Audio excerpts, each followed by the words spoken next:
Where can you find some of the best big game hunting in the world? As we first reported in January, it's a place that may surprise you. Tonight we're going to take you on a journey into a world that many people don't even know exists.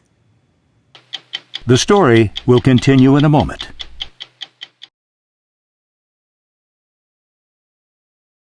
To get the best view, we flew by helicopter over this vast terrain. From the air, we could see herds of African antelope and zebra charging across the wide-open spaces.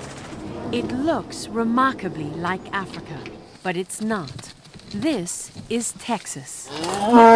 Here in the Lone Star State, the iconic Texas longhorn now shares the range with more than 250,000 animals from Asia, Africa, Europe. Today, Texas has more exotic wildlife than any other place on Earth. How many exotics do you have in Texas? I think our last count is there's like 125 different species here in Texas. Charlie Seal is a fourth-generation rancher and the executive director of the Exotic Wildlife Association, based here in the heart of the Texas Hill Country. It's his job to represent the interests of some 5,000 exotic ranchers across North America. So would you say Texas has the most non-native species of animals? Yes, absolutely. It's amazing that you had this really dramatic change in the Texas landscape going on, almost unnoticed by the rest of the country. A lot of folks have noticed it, but it's been a well-kept secret. It all began more than half a century ago with surplus animals from zoos. These images were filmed on Texas ranches back in 1975. The ranchers liked the novelty of these strange animals on their properties. But what started as a curiosity has evolved into a major achievement in wildlife conservation by helping to bring back 3 African antelope from the brink of extinction, according to Charlie Seal. Our members own more numbers of rare and endangered species than any other association in the world. 3 of our biggest successes have been the scimitar horned oryx, the addax, and the dama gazelle. Our numbers have absolutely just skyrocketed in the last 15 to 20 years because of these animals are thriving in Texas while they're still endangered or extinct in their native lands? Yes. So are they still endangered in your view? Absolutely not in Texas. How did thousands of Texas ranches become home to the largest population of exotic animals on Earth? It's thanks to trophy hunters like Paul, who come here in the thousands to hunt these animals every year, sold on the idea of an African hunting experience in Texas. It's open season on close to 100 species of exotic game all the time here, because exotic animals are considered private property. Paul allowed us to come with him as he went on this hunt if we agreed to use only his first name. I've been looking forward to this hunt for several months now, and I'm just pumped. Here, he and a guide are searching for a scimitar-horned oryx for him to take home as a trophy. If they find one, it'll cost Paul $4,500. Other animals, like this dama gazelle, cost around $10,000. And the rarest, a Cape buffalo, has a $50,000 price tag. Exotic wildlife has become a billion-dollar industry in Texas, supporting more than 14,000 jobs. For 2 days, Paul and his guide searched this 30,000-acre ranch just 2 hours outside San Antonio for an oryx, but they didn't find any. Animal rights groups accuse the ranchers of making the hunts too easy, but that's not what we witnessed in this case. 6 months later, we met up with Paul when he came back to try his luck again on another ranch. We were curious to know whether it bothered him that the animal he was hunting is officially extinct in the wild. Do you care about this species? Did you care if this species goes extinct? Does that mean anything to you? Yes, I do. Why do you want to kill them? The money that I spend to hunt these animals keeps these animals alive on these ranches. You may be surprised to learn that the U.S. government agrees with that. For years, it's allowed the scimitar-horned oryx and 2 other endangered antelope to be hunted on U.S. soil. The U.S. Fish and Wildlife Service has concluded that hunting provides an economic incentive for ranchers to continue to breed these species. and that hunting reduces the threat of the species' extinction. On ranches like this, they say they don't allow more than 10% of a herd to be hunted per year. Here we go, guys. Yeah. After 6 hours, Paul and his guide have finally spotted some oryx. They were about 150 yards away, and they thought they'd found a suitable target. He got ready to take a shot. Okay, is that the one? Sure?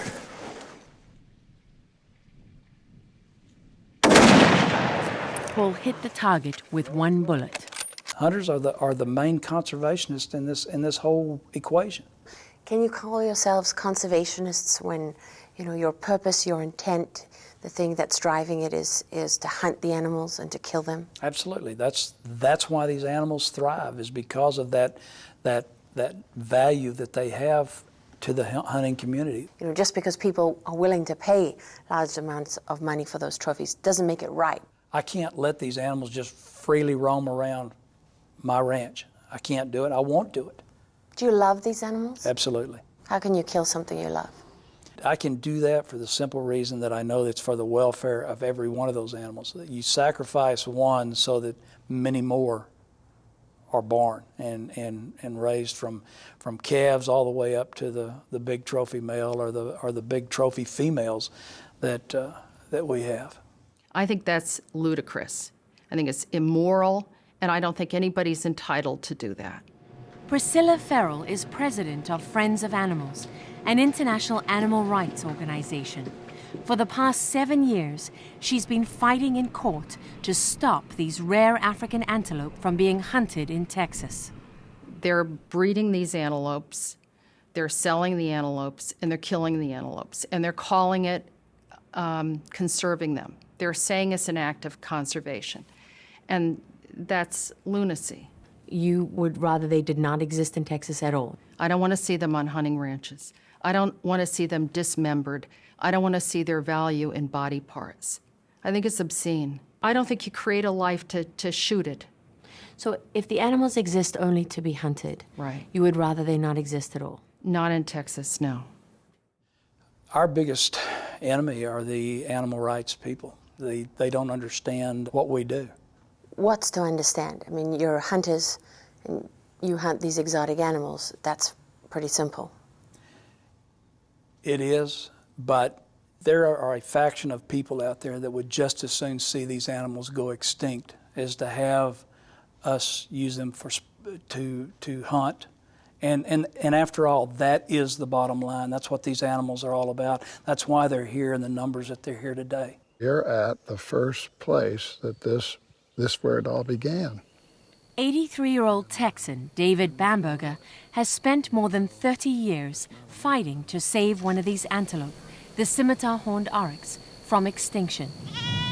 He brought us to where it all began, in this small pasture, which he calls the Sahara, on his 5,500-acre ranch. Here they go. Look at that. They're beautiful. Oh, look at the babies in the front. You almost have to remind yourself that this is not Africa. It's Johnson City, Texas. This beautiful animal has horns that can grow as long as 4 feet and resemble the curved blade of a scimitar. It's believed by some to have inspired the myth of the unicorn. They tell me it's the only African antelope known to be able to kill a lion. They vanished decades ago from the deserts of Egypt, Senegal, Chad, all the places where they first walked the earth more than 2 million years ago. They wouldn't be here and alive if we hadn't have taken some action 30 years ago. In the late 1970s, Bamberger offered to devote more than 600 acres of his property to save an endangered animal at his own expense.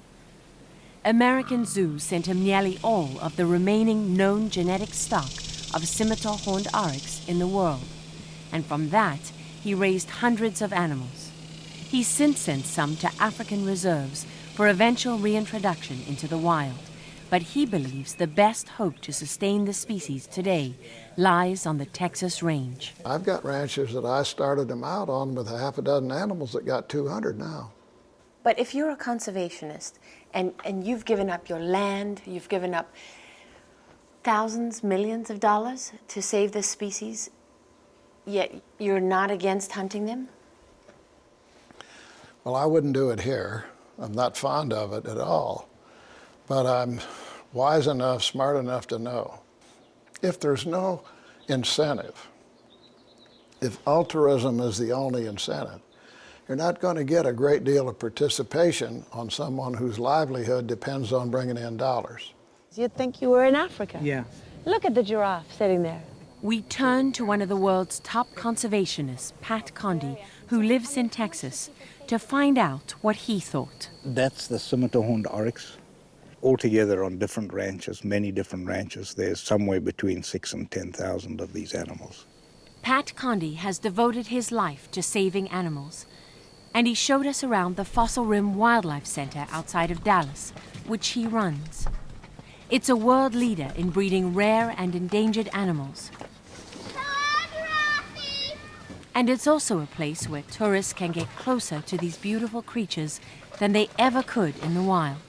Do you think that Texas ranches are saving animals from extinction? There's no question about it, that they are. What gives you the confidence to say what you're saying? What gives me the confidence is when you look at the numbers, the animal numbers, okay? And you see that they're not declining, that they're either stable or growing. The numbers, you can't argue with that. When you're talking about conservation, it's the numbers that are the bottom line. But for Priscilla Farrell, the bottom line is that these animals should not be hunted.